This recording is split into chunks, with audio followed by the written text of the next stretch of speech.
"You'll never attract anyone anyway," she laughed while making our marriage one-sided open. "Now I'm engaged to her best friend and she's blocked everywhere."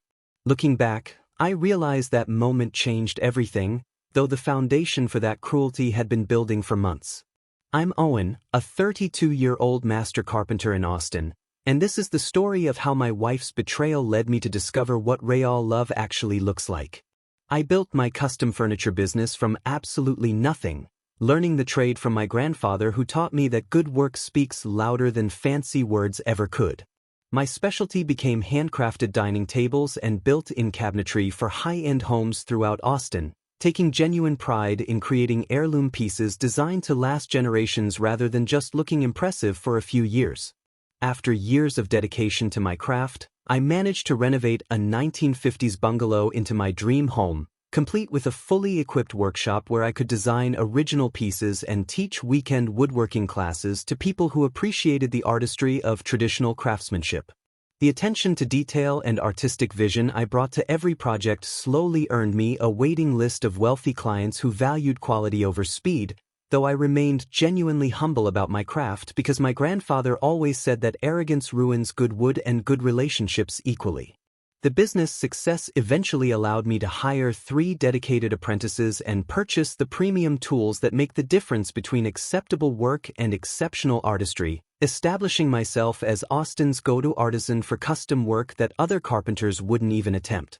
My workshop became a place where creativity flourished, where each piece of wood told its own story through the grain, and where I could lose myself for hours in the meditative process of transforming raw materials into something beautiful and functional. The wealthy clients who sought out my work weren't just buying furniture, they were investing in pieces that would become family treasures, passed down through generations as tangible reminders of craftsmanship in an increasingly disposable world. I took genuine satisfaction in knowing that long after I was gone, families would gather around tables I'd built with my own hands, sharing meals and making memories on surfaces I'd carefully planned, cut, joined, and finished with meticulous attention to every detail. This wasn't just a business for me, it was a calling, a way of honoring both my grandfather's legacy and the ancient tradition of creating lasting beauty through skilled hands and patient dedication to excellence. I met Vanessa at a gallery opening 4 years ago where one of my handcrafted pieces was being displayed, a live-edge walnut dining table that had taken me 3 months to perfect, featuring book-matched slabs and hand-forged steel legs that complemented the wood's natural beauty without overwhelming it.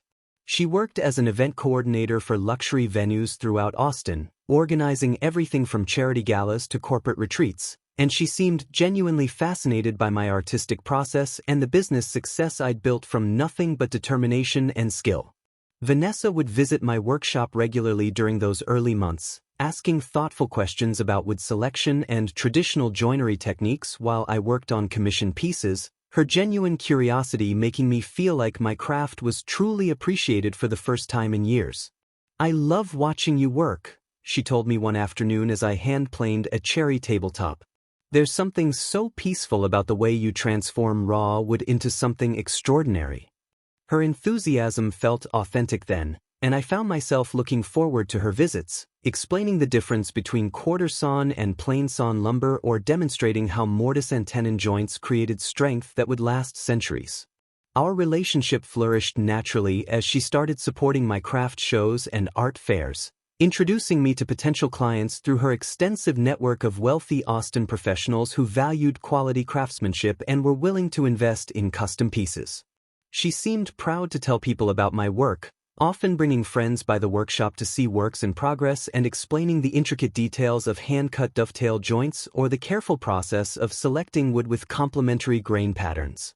We married after 2 years in a ceremony that featured furniture I'd specially crafted for the occasion, matching benches made from reclaimed oak, a unity candle holder carved from a single piece of maple, and place card holders that I'd turned on my lathe from various exotic woods. Vanessa seemed genuinely proud to call herself the carpenter's wife back then, often posting photos of my latest projects on social media with captions about supporting local artisans and the beauty of handcrafted furniture. She understood my passion for the craft and respected the long hours I spent in the workshop, bringing me coffee during late nights when I was racing to finish a complex commission or struggling with a particularly challenging piece of figured wood.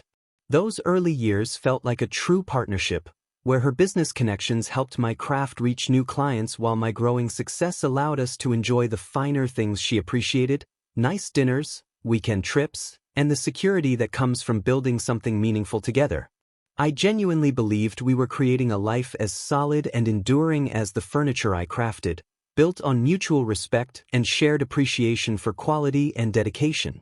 Around year 3 of our marriage, Vanessa's attitude began shifting in subtle ways that I initially attributed to work stress, but the changes became impossible to ignore after her company hired Adrian, a sophisticated art dealer from New York who managed gallery acquisitions and spoke with the kind of cultured accent that made everything sound important.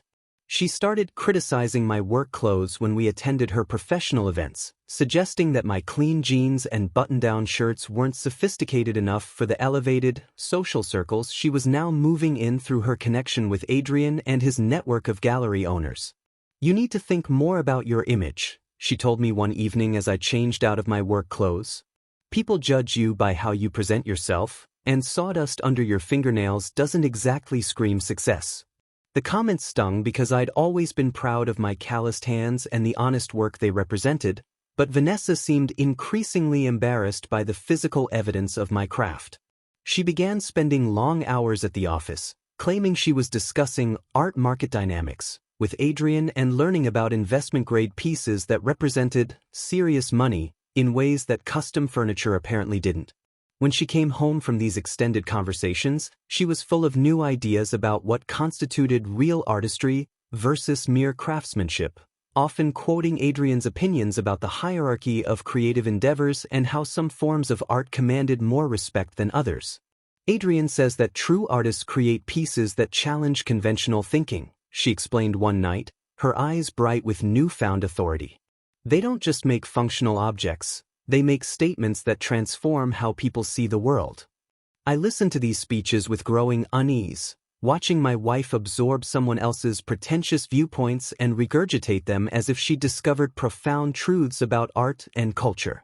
Vanessa began dismissing my furniture making as glorified carpentry rather than true artistic expression, suggesting that working with wood was somehow less intellectually demanding than curating gallery exhibitions or dealing in abstract paintings that sold for ridiculous amounts to people with more money than sense. The tension in our marriage escalated dramatically when she started suggesting that I should transition into serious sculpture if I wanted to gain respect in cultural circles, completely ignoring the fact that my custom furniture brought joy to families and would outlast most of the trendy gallery pieces Adrian peddled to wealthy collectors. "You have talent," she said with condescending kindness, "but you're wasting it on dining room tables when you could be creating something that matters, something that makes people think rather than just giving them a place to eat dinner." Her words revealed a fundamental misunderstanding of my work and my values, but more importantly, they showed how completely Adrian had poisoned her perspective on everything I'd built and everything we'd shared together. The breaking point came during a heated argument about my reluctance to attend yet another of her gallery events, where I'd be expected to make small talk with pretentious art collectors while Vanessa showed me off like some kind of exotic curiosity, the blue-collar husband who worked with his hands. "I'm tired of you embarrassing me," she snapped, her voice carrying a cruelty I'd never heard before. "You act like your little workshop is more important than supporting my career." That's when Vanessa dropped the bombshell that would destroy our marriage. She wanted an open relationship for what she called creative exploration.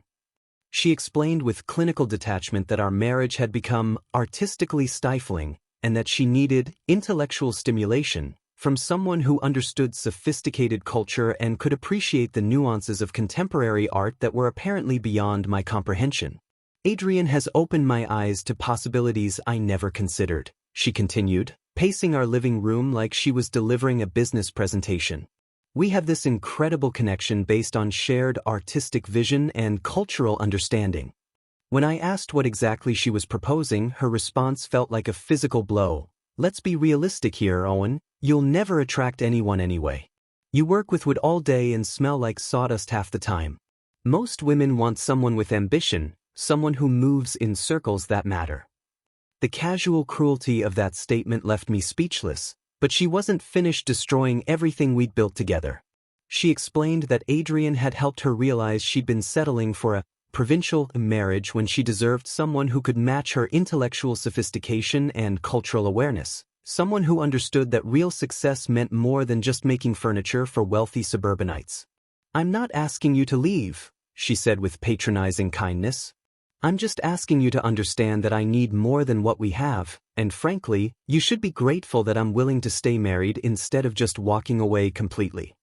The conversation revealed that Vanessa had already been emotionally involved with Adrian for months and was now seeking retroactive permission for her betrayal, assuming I'd remain grateful for whatever scraps of attention she decided to give me afterward. "This arrangement could actually work well for both of us," she concluded with stunning arrogance. "You get to keep your stable marriage and your little workshop routine, and I get the intellectual stimulation I need to grow as a person. Adrian understands that I'm married, and he respects that. He's not trying to break up our marriage, just enhance my life in ways you honestly can't." I sat there in stunned silence, processing the fact that my wife had not only been having an emotional affair but was now trying to frame her betrayal as some kind of sophisticated arrangement that I should appreciate for its honesty and maturity. The next day brought an unexpected ally in the form of Brooklyn, Vanessa's best friend since college and a successful landscape architect who specialized in creating outdoor living spaces that seamlessly integrated with custom home designs. Brooklyn showed up at my workshop ostensibly to check on me after hearing about our conversation, but her demeanor suggested she knew more about the situation than she was initially letting on. "I've been watching this train wreck for months," she admitted, running her fingers along the edge of a walnut coffee table I was finishing. "Vanessa's been acting completely different since Adrian showed up, and honestly, it's been painful to watch." What she told me next shocked me more than Vanessa's betrayal. Brooklyn revealed she'd witnessed months of suspicious behavior, including intimate lunches where Vanessa and Adrian sat too close together, late-night phone calls that Vanessa took in private, and conversations where my wife spoke about me with increasing disdain and frustration. "She's been complaining about you for months," Brooklyn said, her voice heavy with disappointment. "Calling your work blue-collar, like it's something to be ashamed of, saying she married too young and settled for security instead of passion." But then Brooklyn dropped an even bigger revelation. Adrian is known in New York art circles as a serial affair-haver who specifically targets married women. I did some research after I started getting suspicious about his intentions with Vanessa. He's destroyed at least 3 marriages that I could find, always using the same playbook, targeting women who feel undervalued in their marriages and convincing them they deserve better. As we talked, Brooklyn confessed something that completely blindsided me. She'd always found me attractive and had secretly admired my craftsmanship from afar, often wondering what would have happened if she'd met me before Vanessa did. "I've recommended your work to at least a dozen clients over the years," she admitted, blushing slightly. "I love watching you create something beautiful from raw materials. There's something incredibly attractive about a man who can build lasting things with his own hands." The conversation turned unexpectedly intimate when Brooklyn revealed that she'd often fantasized about collaborating with me on landscape furniture integration projects, combining her expertise in outdoor design with my custom woodworking to create unique living spaces. "I've had ideas for years about garden furniture that would complement natural landscaping, pieces that would weather beautifully and become part of the environment rather than just sitting on top of it," she explained, her enthusiasm genuine and infectious. Our shared anger at Vanessa's betrayal sparked something deeper between us, a connection based on mutual respect and genuine appreciation for each other's work that stood in stark contrast to the dismissive attitude my wife had developed toward my craft.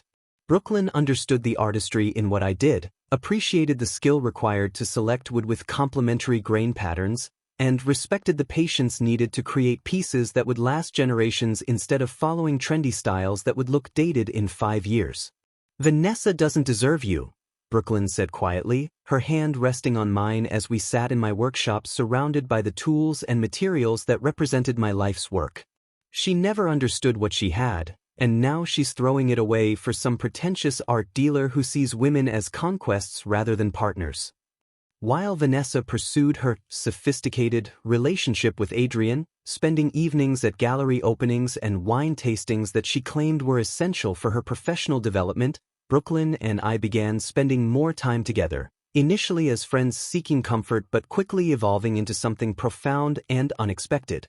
Brooklyn genuinely understood my artistic process in ways Vanessa never had, appreciating the meditation of hand-planing wood and the satisfaction of creating perfect joints that would hold strong for centuries without a single nail or screw. We started collaborating on several landscape furniture integration projects for mutual clients, creating outdoor dining sets from weather-resistant teak that complemented Brooklyn's native plant gardens and custom pergolas that showcased both her design vision and my joinery skills. "This is what partnership should feel like," Brooklyn told me one evening as we reviewed plans for a client's outdoor kitchen that would feature my handcrafted cabinets integrated with her stone and plant design. Two people with complementary skills working together to create something neither could achieve alone. When Vanessa discovered Brooklyn and me working late in the shop one night, carefully fitting mortise and tenon joints for a garden bench, she flew into a rage that revealed the stunning hypocrisy of her position. "How could you do this to me?" she screamed, her face flushed with anger and genuine shock. "Brooklyn, you're supposed to be my best friend. You can't just steal my husband because you're jealous of what Adrian and I have." The irony wasn't lost on me when Vanessa demanded I end my relationship with Brooklyn while she continued seeing Adrian openly, posting photos of their gallery visits and romantic dinners on social media like some kind of cultural power couple. "This is completely different," she insisted when I pointed out the double standard. "What Adrian and I have is based on intellectual connection and shared artistic vision. You're just having some kind of midlife crisis with Brooklyn because she's telling you what you want to hear." But Vanessa's carefully constructed fantasy was about to crumble spectacularly. Brooklyn had warned me about Adrian's pattern of behavior, and sure enough, his true nature emerged when Vanessa caught him in compromising situations with two other women during the same week, including a married client whose husband was considering purchasing a significant piece for their collection. I walked into the gallery storage room and found him with Jennifer Morrison pressed against the wall. Vanessa sobbed during a desperate phone call. When I confronted him, he actually laughed and said I should have known better than to think I was special. He said married women always think they're different, but they're all the same, desperate for attention and willing to risk everything for a little excitement. The revelation that Adrian had been playing multiple women simultaneously while treating Vanessa like just another conquest shattered her illusions about their deep connection and intellectual compatibility. Everything she'd sacrificed our marriage for, the sophisticated conversations, the cultural events, the promise of a more refined life, had been nothing more than manipulation by a predator who specialized in exploiting women's insecurities and convincing them they deserved better than what they had. Despite Vanessa's desperate attempts at reconciliation after Adrian's betrayal became undeniable, complete with tearful apologies and promises to work on our marriage, if I would just give her another chance to prove she could change, I chose divorce and a future with Brooklyn, whose appreciation for my work and respect for my character never wavered even during the most difficult moments. "I know I made terrible mistakes," Vanessa pleaded during one particularly pathetic phone call. "But we have history together, Owen. We built something real before all this happened. Brooklyn is just taking advantage of you while you're vulnerable." The irony of her calling someone else manipulative after what she'd put me through was almost laughable, but I simply told her that our marriage had ended the moment she asked for an open relationship because I wasn't enough for her. My business not only survived but thrived with Brooklyn's landscape architecture partnerships, as we created unique indoor-outdoor living spaces that became Austin's most sought-after designs among wealthy clients who appreciated the seamless integration of custom furniture with natural environments. Together we developed signature pieces like weathered cedar dining sets that looked like they'd grown naturally in their garden settings and hand-forged steel pergolas that showcased my metalworking skills alongside Brooklyn's plant selection expertise. Meanwhile, Vanessa's event coordination business suffered significantly when word spread through Austin's tight-knit social circles about the affair drama and her treatment of her husband, causing her to lose several high-profile clients who valued discretion and loyalty over cultural pretensions. People talk, Brooklyn explained when mutual friends reported Vanessa's professional struggles. Nobody wants to hire someone for their wedding or corporate event when they know she can't even maintain loyalty in her own marriage. 6 months after our divorce was finalized, I proposed to Brooklyn using a custom engagement ring box I'd carved from the same piece of reclaimed heart pine we'd used for our first collaborative project, a garden bench that now sat in her backyard where we often shared morning coffee and planned our next creative endeavor. The symbolism wasn't lost on either of us. We were building something together from materials that had already weathered storms and emerged stronger, more beautiful for the experience. Our engagement party, held in Brooklyn's stunning garden surrounded by furniture we'd created together, should have been a perfect celebration of new beginnings, but Vanessa attempted one final act of sabotage by showing up uninvited and creating a scene that revealed just how far she'd fallen. "You think you're so much better than me now," she slurred, clearly having been drinking before arriving. "But you're still just a carpenter, Owen, and she's settling for you because she couldn't find anyone better." Security escorted her out while our guests watched in embarrassed silence, and that night I blocked Vanessa on all social media platforms and changed my phone number, finally cutting all ties with the woman who tried to convince me I wasn't worth loving. Looking back, I realized that Vanessa's betrayal was the best thing that ever happened to me, because it led me to Brooklyn and taught me the difference between someone who appreciates you and someone who merely tolerates you until something shinier comes along.